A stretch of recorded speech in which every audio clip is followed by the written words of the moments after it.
Туугандар, мен азыр жылдын эң мыкты министрлерин дейбизби, чоңдорун айтайын, эми эң жакшы дегенчи, мындай сонун иштеп атат деген мактаган министрлерди айтайын.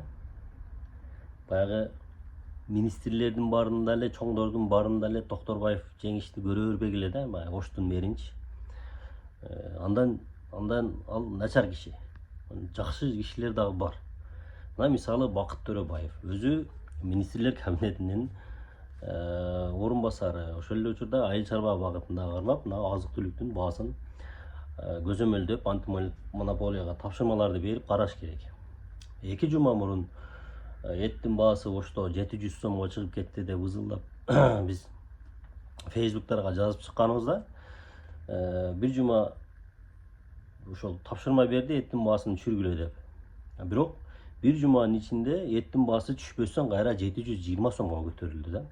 Анан кайра жаздык, Бакыт Төрөбаев 1 жума ушундай убакыт берди эле, эттин баасы түшпөстөн кайра көтөрүлдү десек, кече дагы антимонополияга тапшырма берип, өзүнүн мындай бааларын чыгарып, ушундай болуш керек деген тапшырманы берди. Эми кандай болот, эми көрөбүз.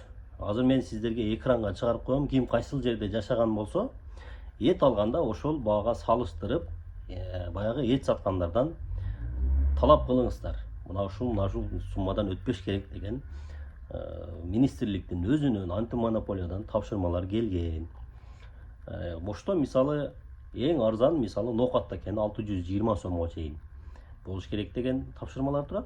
Ал эми Ошто 680, 690 оштун айланасы ушундай. Экранда сиз кайсыл жерде жашаган болсоңуз, ошол бааны көрүп, ошол баа менен эт саткандардан талап кылсаңыз болот. Анан ошол эле учурда мен эми билбейм, Бакыт Төрөбаев көп жерде иштеген, көп эле мындай көп жылдан бери эле мамлекетте жүргөн, мамлекеттик кызматтарда жүргөн, мындай ишти да, мындай билбейм, башка жетекчилерден үлгү алып, чуркап эле мындай иштесе болот эле да, негизичи. Результаттарды көрсөтүп, мына эмнеге мындай болуп атат, мына эмнеге мындай болуп атат, маалыматты берип, президент азыр баардык нерсени чоңдордун колуна берип койгон. Аким болобу, губернатор болобу, мэр болобу, орун басар болобу, ошонун арасында эми результат көрсөткөнү бар, результат көрсөтпөгөнү бар да. Ошондой мүмкүнчүлүктү президент өзү түзүп берип аткандан кийин, мамлекетте кандай иштерди жасалат, кандай эмне болот, канча сумма акча керек, ошолорду бөлүп, мисалы бир эле эттин баасы эмес, өзүңүздөр көрүп атасыңар, азыр бүт эле азык түлүктүн баасы асманга учуп кетти да. Анан кийин баягы ашыкчасы кыз келиндерибизди көптөн төрөгүлө. Эми албетте көптөн төрөш керек, бирок аны кээ бирки айтат да, ал өзүнүн ырыскысы менен төрөлөт, бирок бага турган ошол ырыскыга кичине мамлекет дагы мындай мотивация бериш керек деп ойлойм да, мен жеке оюмдачы. Жок дегенде эми ошол көп балалуу үй бүлөлөр бар, мисалы 5 балалуу, 6 балалуу үй бүлөлөргө мамлекет тарабынан эч кандай мотивация берилбей атат. Анан кантип башка жаш азыр турмушка чыгып аткан кыздарды, келиндерди кантип көп төрөгүлө деп айтабыз да. Аларга кантип, алар деле азыр көрүп атат да, ал көп төрөгөндөр эмне болуп атканынчы. Туурабы? Балдарын мектепке киргизилбей аткандар бар. Үй жок, ар жерде ижарада жүргөндөр бар. Туурабы? Бул жакта аялы, бул жакта күйөөсү мигрант болуп жүрөт, андайлар бар. Эми мамлекет баягы орден бергенден башка эч нерсе кыла элек да, мына көп балалуу үй бүлө. Эми баягы 3 эмдүүлөргө үй берип аткандарын көрүп атабыз. Анан бирок баягы 3 эмес, жөнөкөй эле төрөп, мына 5-6 баланы багып чоңойтуп аткандар деле 3 эмдей эле бала да. Ошондуктан менин жеке оюмда ушунчалык экономикасы көтөрүлүп, ушундай тем более курулуш тармагында өсүштөр болуп атат, башка нерселер болуп атат.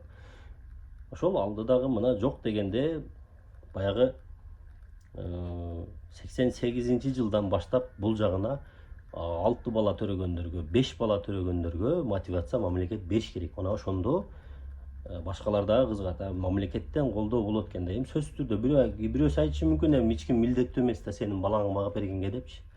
Анда милдеттүү эмес болсо, биз дагы ошол бирөөнү сен мынанчаны төрө деп айтканга милдеттүү эмеспиз да. Ошон үчүн ар ким өзүнүн шартына, өзүнүн максатына карайт. Эми мен мамлекетте жакшы нерсе болсун, ошол сөзсүз түрдө биздин саныбыз көбөйсүн, көпчүлүк болушубуз керек. Көпчүлүк любой жерде жакшы. Колдойм. Бирок ошол эле учурда мамлекет дагы өзүнүн колдосун колдон келишинче бериш керек деп ойлойм. Эми жок эле дегенде мени үй бербесе дагы, балким башка жактан жеңилдиктерди бериши мүмкүн да, туурабы? Может, коммуналдык төлөмдөрдөн кыскартышы мүмкүн. Же балким мамлекеттик кызматтарды иштеген болсо, канча дагы процент көп балалуу деп айлыгын көтөрүп берсе болот. Же балким окууларын бесплатный кылып, же болбосо медицинасын бесплатный кылып, мындай жолдору көп да. Бирок биз ошолордун бирин дагы кылбай туруп эле жөн эле давай төлө деп атабыз да. Ушундай болуп атат да. Ошол